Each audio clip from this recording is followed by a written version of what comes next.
دوپہر کا وقت تھا. عام طور سے رسول اکرم صلی اللہ علیہ وسلم دن ڈھلے روزانہ تشریف لاتے تھے، لیکن یہ تپتی دوپہر میں آپ آئے اور ذرا سا کپڑا بھی چہرے پر ہے، اور میں اور میری بہن اسما وہاں بیٹھے تھے. تو آپ نے میرے والد کو مخاطب کرتے ہوئے کہا کہ ابو بکر ان سب کو بھیج دو، مجھے بہت ضروری بات کرنی ہے.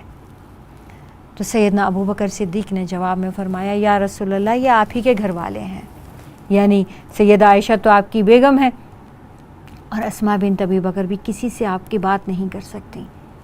آپ بسم اللہ کیجئے، آپ بتائیے. تو آپ نے بتایا کہ اللہ تعالیٰ نے ہجرت کا حکم دے دیا، اب ہمیں فوراً مکہ سے روانہ ہونا ہے. سیدہ عائشہ کو یہ بات بھی بہت اچھے سے یاد تھی اور وہ پورا نقشہ کھینچ کے بتاتی تھیں کہ آپ نے اس طرح سے اپنا چہرہ ڈھانپا ہوا تھا، آپ کے چہرہ مبارک پہ پسینے کے قطرے تھے اور آپ کی آواز میں کپ کپاہٹ اور لرزہ تھا، گویا کہ آپ مکہ چھوڑنا نہیں چاہتے، گویا کہ یہ ایک اچانک بہت بڑا حکم آ گیا ہے. حضرت ابو بکر صدیق نے کئی بار چاہا کہ وہ کفار کی شرانگیزیوں سے بچنے کے لیے حبشہ کو ہجرت کر جائیں، اور ایک مرتبہ تو سیدہ عائشہ، سیدہ اسما اور سیدہ ام رومان کو لے کر نکل بھی کھڑے ہوئے اور تھوڑی دور جا کر واپس آ گئے کہ میں رسول پاک صلی اللہ علیہ وآلہ وسلم کو اکیلے کیسے چھوڑ جاؤں. اب یہ اس ہجرت کے بعد، اس نیت کے بعد یہاں تو اللہ ہی کا حکم آ گیا کہ اب آپ کو ہجرت کرنا ہی ہے، اور اس میں حضرت ابو بکر صدیق آپ صلی اللہ علیہ وآلہ وسلم کے ساتھ ایک دم جانے کے لیے تیار ہو گئے. تو سیدہ خود روایت فرماتی ہیں کہ میں اور میری بہن پھر تیزی سے سامان اکٹھا کرنے لگے اور سفر کی تیاری کرنے لگے، اور یہ سفر کی تیاری بھی اس طرح سے ہونی تھی کہ کسی کو اس کی کانوں کان خبر بھی نہ ہو. جب آپ صلی اللہ علیہ وآلہ وسلم نے یہ بتا دیا تو عزیزان گرامی یہاں ایک بات بہت قابل غور ہے کہ ایک بچی جس کی عمر 8 سال ہے، جو ام المومنین بنی اور بعد میں یہ سب سے بتا رہی ہیں، اس وقت بھی ان کی فہم و فراست کا یہ عالم ہے کہ انہیں یہ پتہ ہے کہ یہ اللہ کا حکم ہے اور کسی بندے کے سامنے اس کا تذکرہ کرنا ہی نہیں، اور تیاری بھی اس طرح سے کرنی ہے اور بھیجنا بھی اس طرح سے، اور بعد میں بھی ایسے رہنا ہے کہ کسی کو کانوں کان خبر نہ ہو کہ ان کو معلوم ہے کہ وہ ہجرت کر گئے ہیں، ان کو معلوم ہے کہ وہ کہاں ہیں. اور سیدہ اسما بنت ابی بکر جو سیدہ عائشہ کی بڑی بہن ہے، وہ کھانا لے جا کر غار ثور تک پہنچا کے آتی ہیں، کھانا بناتی ہیں اور وہاں تک پہنچا کے آتی ہیں، اور اہل مکہ کو خبر تک نہیں ہوتی. یہ ذہانت، یہ فہم و فراست یہ سیدہ عائشہ ہی کے حصے میں تھی. سیدہ عائشہ اس وقت جب حضرت ابو بکر نے اپنے بیٹے کو بھیجا تو یہ بھی اسی وقت، اسی زمانے میں انہوں نے بھی ہجرت فرمائی. مدینہ منورہ میں آئیں تو حضرت سودا اور حضرت ام کلثوم اور حضرت فاطمہ کے لیے تو رسول اکرم صلی اللہ علیہ وآلہ وسلم نے حجرہ تعمیر کرا لیا تھا، لیکن یہ اپنے رشتہ دار کے گھر رکیں. اس وقت تک حضرت ابو بکر صدیق نے ان کے لیے کوئی حجرہ، کوئی گھر بار، کوئی تعمیر نہیں کرایا تھا. وہ صرف رسول پاک صلی اللہ علیہ وسلم کے ساتھ تھے اور ان کے حجروں کی، مسجد نبوی کی تعمیر میں مصروف تھے. جو ہی مسجد نبوی کا ڈھانچہ تیار ہوا کہ مسلمان اب اس میں اہل مدینہ بیٹھ سکتے ہیں، نماز پڑھ سکتے ہیں، خطبہ سن سکتے ہیں، اور آپ صلی اللہ علیہ وسلم کے لیے حجرہ تیار ہو گیا، تو انہوں نے اپنے خاندان کو، اہل خانہ کو بلوا لیا. جب تشریف لے آئیں حضرت ابو بکر صدیق کو بھی اور اکثر مہاجرین کو مدینہ منورہ کی آب و ہوا راس نہیں آئی، تو سیدنا ابو بکر صدیق بیمار ہو گئے. حضرت عائشہ نکاح میں تو تھیں، بیوی تو تھیں، آپ صلی اللہ علیہ وآلہ وسلم کے پاس آئیں اور آ کر اپنے والد کی بیماری کی شکایت کی. آپ صلی اللہ علیہ وسلم نے انہیں تسلی دی اور فرمایا کہ آپ تشریف لے جائیں، آپ بالکل مطمئن ہوں، گھبرائیں نہیں، آپ کے والد کو کچھ نہیں ہوگا. اور ان کے سامنے بیٹھ کر دعا فرمائی کہ الہی ابو بکر صدیق کو شفا عطا فرما. اس کے بعد یہ گھر تشریف لائیں اور بہت خوش کہ اب میرے والد کو کچھ نہیں ہوگا. رسول اکرم صلی اللہ علیہ وسلم نے تسلی عطا کر دی. خود بیمار ہو گئی. اس بیماری میں ان کے سارے بال جھڑ گئے. آج کل ہم اسے ٹائیفائڈ کہتے ہیں. اس زمانے میں مدینہ منورہ کا بخار دنیا میں جتنے ایریاز اس وقت تھے ان میں سب سے برا مانا جاتا تھا۔ اس بخار میں اکثریت تو وفات پا جاتی تھی اور جو بچتے تھے ان پر سائیڈ ایفیکٹس بہت زمانے تک رہتے تھے۔ حضرت ابوبکر صدیق نے دیکھا کہ سیدہ عائشہ کی اٹھان بہت اچھی اٹھان مانی جاتی تھی، یہ 9 سال کی عمر میں، یہ 8 سال کی عمر میں، یہ 7 سال کی عمر میں اپنے سے دگنی عمر کی لگتی تھیں۔ جب یہ 8 سال کی تھیں تو 15-16 سال کی بچیاں ان کی ایج کی لگتی تھیں، یہ ان کے مطابق لگتی تھیں۔ تو جب یہ بیمار ہوئیں، انہیں بخار ہوا تو اس میں ان کے سارے بال جھڑ گئے، ان کا رنگ سیاہ ہو گیا اور یہ بہت دبلی ہو گئیں۔ تو حضرت ابوبکر صدیق کو بہت خوف آیا کہ یہ کیا ہو گیا، یہ تو بہت بھلا کی کشش والی، بہت خوبصورت اور بہت صحت مند تھی، ایک دم یہ تو بدل گیا، اب کیا ہوا؟ یہ ایک دم آئے اور آپ صلی اللہ علیہ وسلم سے کہنے لگے یا رسول اللہ اپنی امانت لے جائیے، اپنی بیوی لے جائیے، وہ تو اس قدر بیمار ہو گئی ہیں کہ مجھے یہ وہم سا ہونے لگا ہے کہ ان کی تو شکل صورت صحت سب بدلتی جا رہی ہے، آپ کی امانت میں آپ کے حوالے صحت مندی کے ساتھ کر دیتا تو اچھا تھا، اب بیمار ہیں مگر اب آپ اپنی امانت لے جائیے۔ آپ صلی اللہ علیہ وآلہ وسلم مسکرا دیے اور انہیں واپس بھیج دیا کہ انشاءاللہ یہ ٹھیک ہو جائیں گی، یہ انہیں شفا ملنے دیجیے، تسلی رکھیے، میری امانت ابھی اپنے پاس رکھیے، کچھ دن اور رکھ لیجیے۔ سیدہ عائشہ جب بالکل ٹھیک ہو گئی اور آپ صلی اللہ علیہ وآلہ وسلم کے پاس حضرت ابوبکر صدیق پھر تشریف لائے، کہنے لگے یا رسول اللہ اپنی امانت اپنی بیوی لے جائیے۔ عزیزان گرامی، صدقے جائیں ان ہستی کے جو دونوں جہانوں کے مالک، رحمت للعالمین، ان کے پاس 500 درہم حق المہر جو انہوں نے باندھی تھی وہ بھی ادا کرنے کو نہیں تھے۔ کہنے لگے ابوبکر میں نے آپ کو بھیج دیا تھا کہ ابھی کچھ دیر اور رکھیے، اس کا مطلب یہ نہیں تھا کہ میں صرف ان کو صحت مندی کے زمانے میں ہی رخصت کرا کے لا سکتا تھا،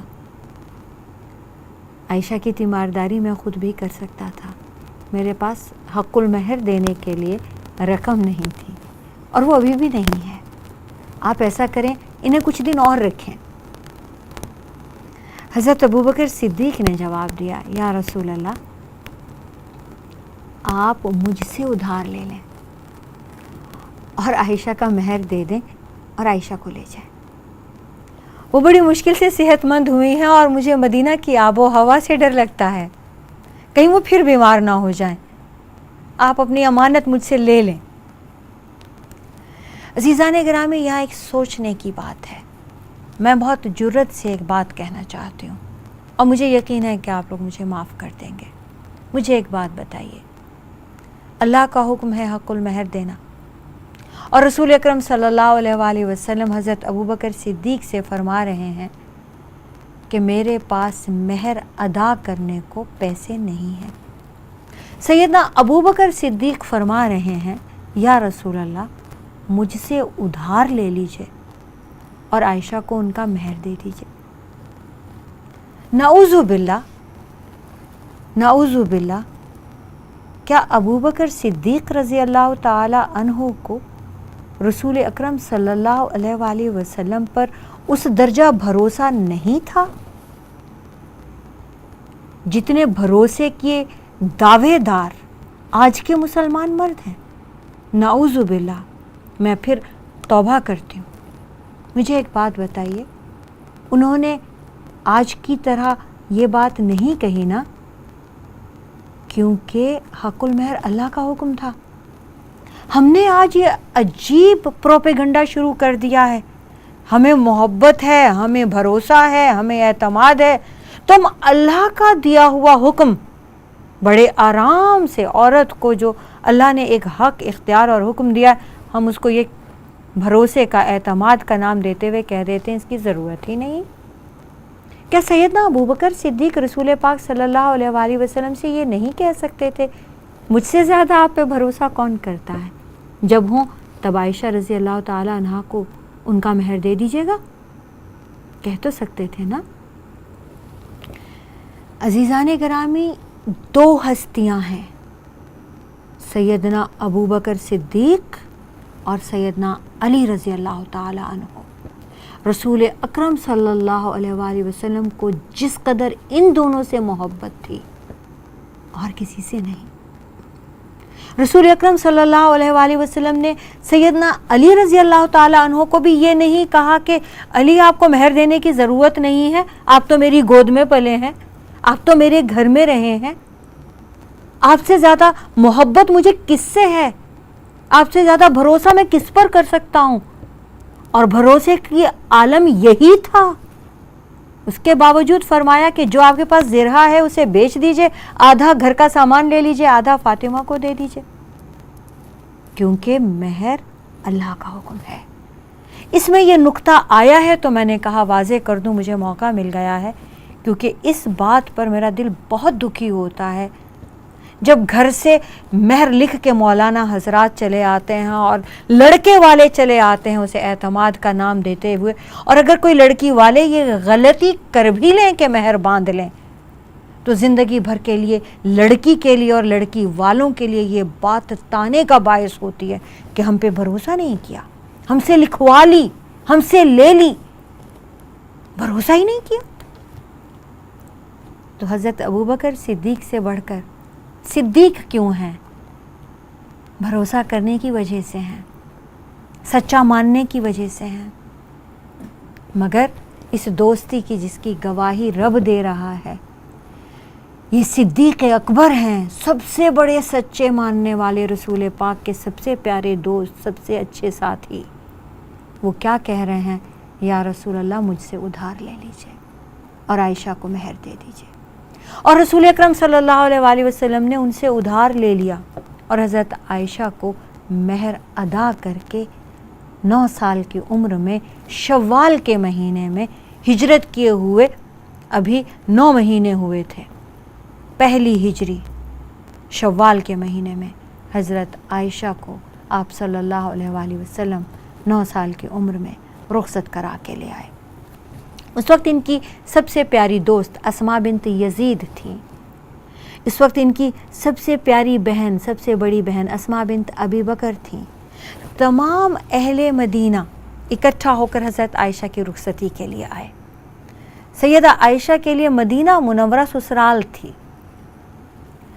رسول اکرم صلی اللہ علیہ وآلہ وسلم کے لیے تو تمام صحابہ اور صحابیات ان کا کنبہ تھے، مگر مدینہ ویسے بھی آپ کی ننیال بھی ہے، حضرت عائشہ کی سسرال تھی۔ سیدہ عائشہ کو اہل مدینہ تمام خواتین نے مل کر تیار کیا، آپ صلی اللہ علیہ وآلہ وسلم کے سامنے دودھ کا پیالہ رکھا گیا، آپ نے ایک گھونٹ نوش فرمایا، پھر سیدہ عائشہ کو اپنا پیا ہوا دودھ پلوایا، پھر وہی دودھ جتنی بچیاں، جتنی خواتین وہاں بیٹھی تھیں سب نے ایک ایک گھونٹ پیا۔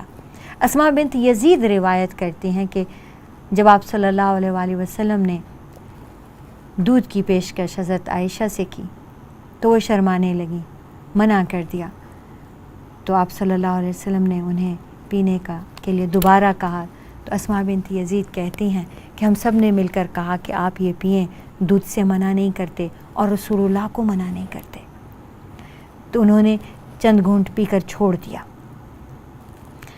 پھر آپ صلی اللہ علیہ وسلم نے فرمایا اپنی سہیلیوں کو کہو کہ وہ یہ دودھ سب پی لیں، تو سیدہ عائشہ نے اپنی سہیلیوں سے کہا آپ پی لیں، تو وہ ساری شرمانے لگیں کہ نہیں نہیں ہمیں نہیں چاہیے، ہمیں بھوک نہیں ہے، ہمیں پیاس نہیں ہے۔ تو آپ صلی اللہ علیہ وسلم نے فرمایا کہ یہ بھی جھوٹ ہوتا ہے، مجھے معلوم ہے تم سب کا جی چاہ رہا ہے، تم سب کو پیاس بھی ہے، بھوک بھی ہے، اور تم محض شرماتے ہوئے یہ کہہ رہی ہو کہ نہیں ہے، تو یہ بھی جھوٹ ہوتا ہے۔ تو فرماتی ہیں کہ ہم سب نے ایک ایک گھونٹ پی لیا، اور یہ ایک ایک گھونٹ کی ضیافت پہ، ایک ایک گھونٹ دودھ کی ضیافت پہ، اس ایک ایک گھونٹ پہ یہ شادی ہو گئی۔ حضرت عائشہ رخصت ہو کر آپ صلی اللہ علیہ وآلہ وسلم کے گھر تشریف لے آئیں۔ یہ حجرہ جو حضرت عائشہ کے لیے تعمیر ہوا، یہ بالکل مسجد نبوی سے ایڈجیسنٹ تھا، ملحق تھا، ملا ہوا تھا، سب سے قریب، سب سے زیادہ مسجد نبوی سے ملا ہوا، اور حضرت ابوبکر صدیق نے خود بنوایا تھا رسول اکرم صلی اللہ علیہ وآلہ وسلم کے لیے کہ آپ یہاں قریب ترین جگہ پر آرام فرمائیں، اور مسجد نبوی میں جتنی بار بھی آپ آنا چاہیں آپ کو تکلیف نہ ہو۔ تو اس وقت کچھ یتیموں کی اراضی تھی جس کو لے کر مسجد نبوی میں بھی ڈالا گیا، جس کو لے کر حجرہ مبارک میں بھی ڈالا گیا. اور اس وقت کے مسلمانوں میں سب سے زیادہ سیدنا عثمان رضی اللہ تعالی عنہ نے مالی امداد کی حجروں کی تعمیر میں، اور مسلمانوں کے لیے جتنی بھی جگہ کی ضرورت تھی، پانی کی ضرورت تھی، جس چیز کی بھی. تو سیدہ عائشہ کے لیے ان کی رخصتی سے پہلے ہی، سیدہ سودا کے لیے ان کی ہجرت کر کے آنے سے پہلے، اور سیدہ عائشہ کی ہجرت کے بعد جب حجرے کی تعمیر ہو گئی تو آپ صلی اللہ علیہ وسلم نے اس کے بعد ان کی رخصتی لے لی. حضرت عائشہ گڑیاؤں سے کھیلتی تھی. شادی کے وقت تک آپ کو بہت عادت تھی کہ آپ ہاتھوں سے گڑیا بناتی تھیں، پھر بہت ساری بناتی تھیں، پھر ان کی فیملی بناتی تھیں، پھر گڈے بناتی تھیں، پھر ان کی آپس میں شادیاں کرتی تھیں، چھوٹی چھوٹی بچیاں سب اکٹھے ہو کے. اور حضرت عائشہ بھی بہت سوشل تھیں، بہت زیادہ دوستیاں کرتی تھیں، بہت زیادہ بات چیت کرنا پسند کرتی تھیں، کھیلتی تھیں، کھیل کود پسند کرتی تھیں. تو رسول اکرم صلی اللہ علیہ وسلم ان کی اس عادت سے بھی پیار کرتے تھے اور ان کے کھیلنے کا اہتمام کرتے تھے. اور اگر کبھی کسی دن دیکھتے کہ وہ خاموش بیٹھی ہیں تو ان کی سہیلیوں کو خود بلا کر لے آتے اور ان کے ساتھ کھیلنے کی دعوت دیتے. اور جب وہ کھیل کر تھک چکتی تو پھر جو بھی میسر ہوتا ان کو کھانے پینے کو بھی دیتے اور پھر خود پہنچا کر بھی آتے تھے. ایک مرتبہ سیدہ عائشہ کی رخصتی ہو چکی تھی اور کوئی لوگ لڑکے تماشا دکھا رہے تھے. سیدہ عائشہ کو آواز آئی تو پوچھنے لگیں کہ یہ باہر کیا ہو رہا ہے. جب انہوں نے چند ایک مرتبہ پوچھا تو رسول اکرم صلی اللہ علیہ وسلم نے فرمایا کہ آؤ میں تمہیں دکھاؤں. اور آپ کھڑے ہو گئے اور فرمایا میری اوٹ میں کھڑے ہو کے دیکھو. اور سیدہ عائشہ گھنٹوں تماشا دیکھتی رہیں. آپ صلی اللہ علیہ وآلہ وسلم کھڑے رہے. ایک بار بھی نہیں پوچھا کہ آپ نے دیکھ لیا، اب وہی تماشا ریپیٹ ہو رہا ہے، بار بار ہو رہا ہے، دیکھ چکی، یا میں تھک گیا، یا اب چلتے ہیں. نہیں، جب تک کہ سیدہ عائشہ نے خود تھک کے نہیں کہہ دیا بس اب چلتے ہیں، اب میں نے دیکھ لیا، اب میں تھک گئی. رسول اکرم صلی اللہ علیہ وآلہ وسلم ان کی چھوٹی چھوٹی خواہشات کا بھی اس طرح سے خیال فرماتے تھے. سیدہ عائشہ کو آپ صلی اللہ علیہ وسلم نے تیر اندازی سکھائی، گھڑ سواری سکھائی، نیزہ بازی سکھائی. سیدہ عائشہ کو آپ صلی اللہ علیہ وآلہ وسلم سے نکاح کے بعد سے رخصتی تک کے 3 سالوں میں بھی آپ نے قرآن مجید پڑھنا سیکھا. سیدہ عائشہ کو حفظ نہیں تھا، دیکھ کر تلاوت کرتی تھیں، لیکن جب ہجرت کر کے جب رخصت ہو کر آئیں تو دیکھا کہ حضرت سودا زبانی پڑھتی ہیں. رسول اکرم صلی اللہ علیہ وآلہ وسلم کو جب بھی کوئی وحی آتی ہے آپ صحابہ کو بتاتے ہیں تو سیدہ سودا پڑھ رہی ہیں، سیدہ ام کلثوم پڑھ رہی ہیں، سیدہ فاطمہ رضی اللہ تعالیٰ عنہ، ان کو زبانی یاد ہو جاتا ہے. تو سیدہ عائشہ کی تو یادداشت اور حافظہ اور ذہانت بہت زیادہ تھی باقی لوگوں کی نسبت. تو انہوں نے کہا میں کیوں نہ یاد کروں. انہوں نے اس کے بعد سے یاد کرنا شروع کیا. آپ صلی اللہ علیہ وآلہ وسلم کو اندازہ تھا، خود حضرت ابو بکر جن کا اپنا نام عبداللہ تھا بہت اچھے اشعار کہتے تھے. سیدہ کو یہ والا وصف تو اپنے والد سے ملا تھا، گفتگو کا وصف سیدہ عائشہ کو اپنی والدہ والد دونوں سے حاصل تھا. اب رسول اکرم صلی اللہ علیہ وآلہ وسلم کی صحبت نے اس میں 4 چاند لگا دیے. بہت عمدہ گفتگو کرتی تھی. اب اس کے ساتھ ساتھ جب آپ صلی اللہ علیہ وآلہ وسلم کو یہ پتہ چلا کہ سیدہ عائشہ کو لکھنے پڑھنے کا بھی شوق ہے تو آپ نے ان کے لیے اہتمام کیا تاکہ وہ لکھنا پڑھنا سیکھ سکیں. وفد آتے تھے مدینہ میں اور جو بھی لوگ اس زمانے کے تھے جو لکھنا پڑھنا جانتے تھے ان کو آپ نے مقرر فرمایا کہ سیدہ عائشہ کو لکھنا اور پڑھنا سکھائیں. وآخر دعوانا ان الحمد للہ رب العالمین. السلام علیکم ورحمۃ اللہ وبرکاتہ.